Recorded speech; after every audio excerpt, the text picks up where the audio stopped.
Привет, друзья! Сегодня хочу предложить рецепт самого бюджетного, простого и очень вкусного шоколадного пирога. Его еще называют Crazy Cake. Готовится он из самых обычных и доступных продуктов, а результат получается просто шикарным.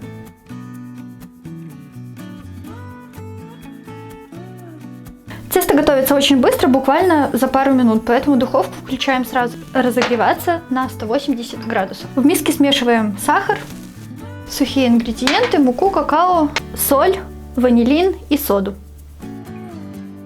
Перемешиваем и просеиваем к сахару. И хорошенечко все перемешиваем венчиком. У пирога, конечно, очень интересная история. Его придумали в 30-е годы, когда в Америке была жуткая депрессия, дефицит, не было продуктов, не было денег, а вкусненького хотелось. Ну и домохозяйки придумали, как вкусно и из самых простых продуктов накормить семью. Хотя на самом деле пирог настолько вкусный, что может смело посоревноваться еще с какими-нибудь шоколадными тортиками. И даже несмотря на то, что пирог постный, в составе нет ни яиц, ни молочных продуктов. Добавляем растительное масло, воду. Она у меня обычная комнатной температуры. И хорошо перемешиваем, чтобы не было комочков.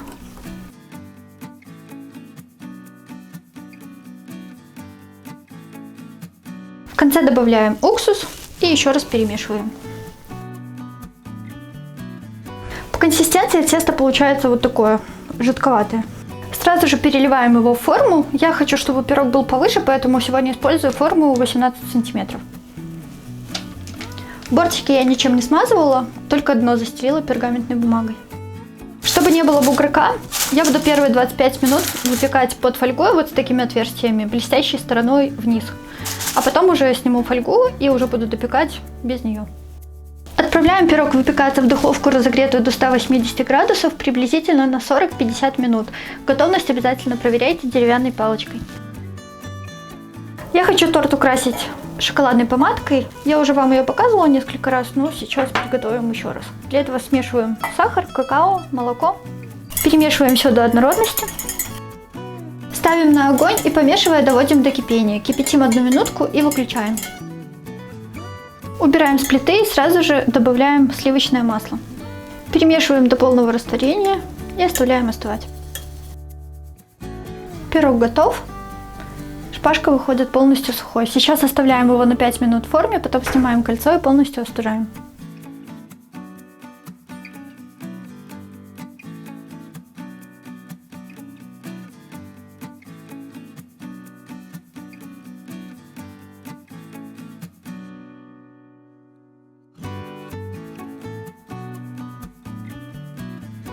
Пирог еще полностью не остыл, но я уже хочу разрезать, показать вам, насколько он мягкий, влажный и воздушный получается.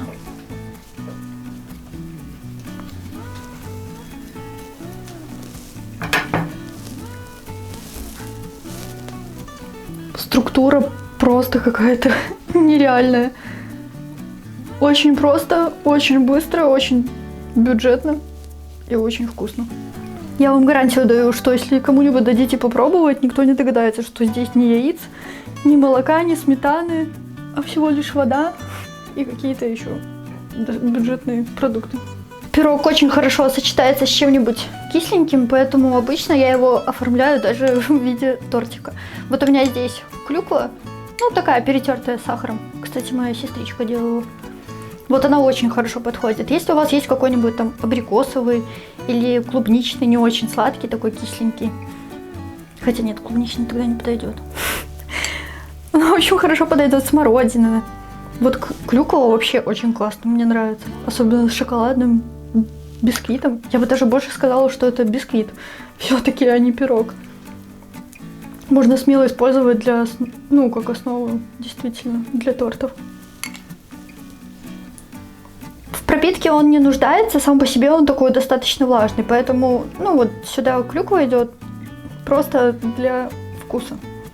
Ну, потому что сам он такой сладковатый, хотя я даже немножко уменьшила количество сахара. Но вот с кисленьким вообще классно. Ну, хотя если вы сладкоежки, то можно и сладким чем-нибудь промазать. И накрываем вторым коржом. И сверху я выкладываю помадку. Она вот у меня уже так застыла и такая более густенькая стала.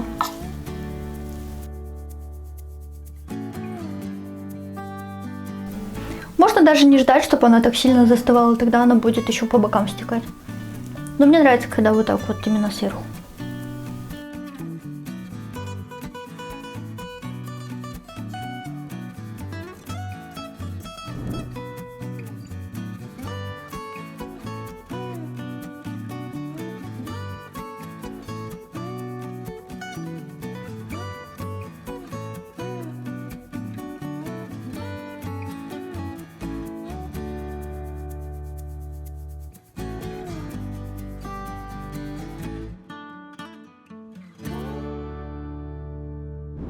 Вы уж нас простите, вроде как готовили пирог, а получился торт.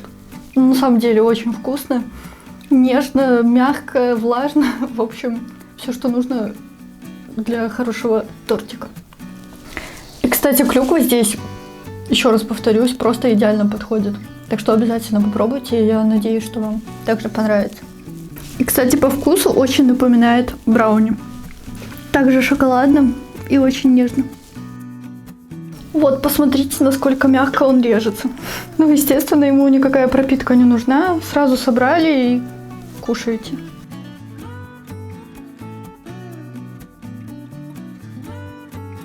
Лично для меня этот рецепт просто идеальный. Когда я готовила его в первый раз, я даже не ожидала, что он получится настолько классным. Обязательно попробуйте приготовить такой пирог. Я очень буду ждать ваших отзывов в комментариях и надеюсь, что он вам также понравится. На сегодня с вами прощаюсь, благодарю вас за просмотр и, как всегда, уже жду в новом видео.